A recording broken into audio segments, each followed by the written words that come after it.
주식시장은 미국의 경우 인플레이션의 핵심 지표인 1월 CPI 소비자 물가 지수가 예상보다 높게 나오면서 타격을 받았습니다. 제롬 파월 의장 역시 인플레이션 둔화의 진전을 이루지 못했다고 밝히는 등 이 통화정책 완화 기대가 점씩 멀어지고 있는 모습인데요. 이 내용 뉴욕 특파원 연결해서 자세히 알아보겠습니다. 김종학 특파원, 현지 상황 어떻습니까? 네, 미국 중앙은행인 연방준비제도의 통화정책을 가늠할 소비자 물가지수가 월가 예상을 크게 웃돈 것으로 나타났습니다. 견고한 고용지표와 함께 잡히지 않은 물가로 인해서 금리 동결이 장기화될 것이라는 우려가 커지고 있습니다. 현지 시간 12일 미 노동부 노동통계국에 따르면 지난 1월 미국의 소비자 물가지수는 헤드라인 기준으로 전월 대비 0.5% 상승했습니다.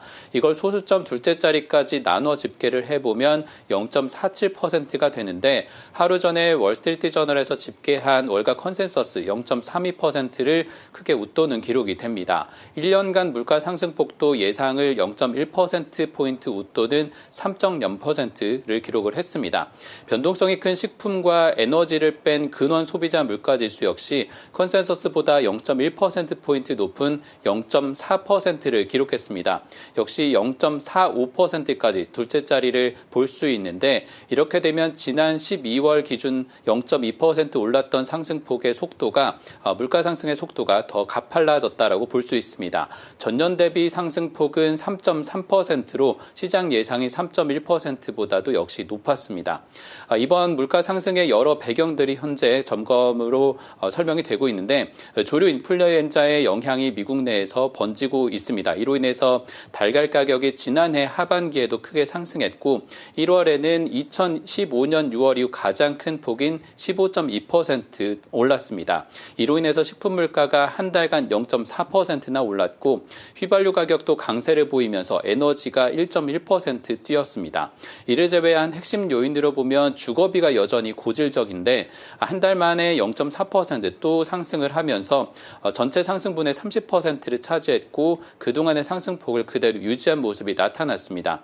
전년 대비로도 4.4% 거의 둔화하지 않은 상태이고 이런 상태에서 한동안 내려갔던 중고차 값이 2.2% 오르고 자동차 보험도 2.0% 오르면서 상품과 서비스 전반적으로 불안한 움직임이 나타났습니다.